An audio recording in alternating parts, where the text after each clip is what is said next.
ഒരു സ്ഥലം തന്നെയാണ് കേട്ടോ തട്ടുകട. നല്ലൊരു ആംബിയൻസ് ഉണ്ട് കേട്ടോ ഇവിടെ നിന്ന് കഴിച്ചപ്പം തന്നെ. ഈ സ്ഥലത്ത് എനിക്ക് അനുഭവപ്പെട്ടു കേട്ടോ. പിന്നെ നമ്മുടെ അണ്ണൻ നല്ല രീതിയിൽ കഴിച്ചു. അതുപോലെ തന്നെ ഞാൻ പിന്നെ ദാണ്ട ഈ നമ്മുടെ അപ്പത്തിനകത്ത് ഇച്ചിരി ബീഫൊക്കെ വെച്ച് നല്ല രീതിയിൽ വെട്ടി കേട്ടോ. നല്ല വിശപ്പുണ്ടായിരുന്നു. കുഴപ്പമില്ലാത്ത ഫുഡാണ്. നമ്മുടെ അണ്ണൻ ദാണ്ട ആസ് യൂഷ്വൽ നല്ല രീതിയിൽ ഇരുന്ന് വെട്ടി. സംഭവം നമ്മൾ ക്ലിയറാക്കി കേട്ടോ എല്ലാം.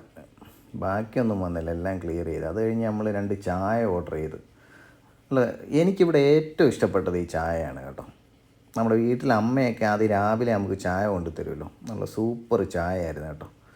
ഇതൊക്കെ കഴിച്ചതിന് ശേഷം ഒരു ചായ കുടിക്കുമ്പോൾ എന്ത് ആശ്വാസമാണെന്നറിയാം. ഞാൻ സുലൈമാനിയാണ് കുടിക്കാറുള്ളത്. പിന്നെ ഇപ്പം ഇവിടെ ഒരു ചായ ഓർഡർ ചെയ്ത് കഴിച്ചെന്നേ ഉള്ളൂ. ഇതിൻ്റെ ഫ്രണ്ടിൽ തന്നെ കണ്ട് ഒരുപാട് പലഹാരങ്ങളുണ്ട്. കേക്ക്, മടക്ക്, അച്ചപ്പം, എല്ലാ ഐറ്റങ്ങളും അച്ചാർ സഹിതം ഇവിടെ കിട്ടും കേട്ടോ.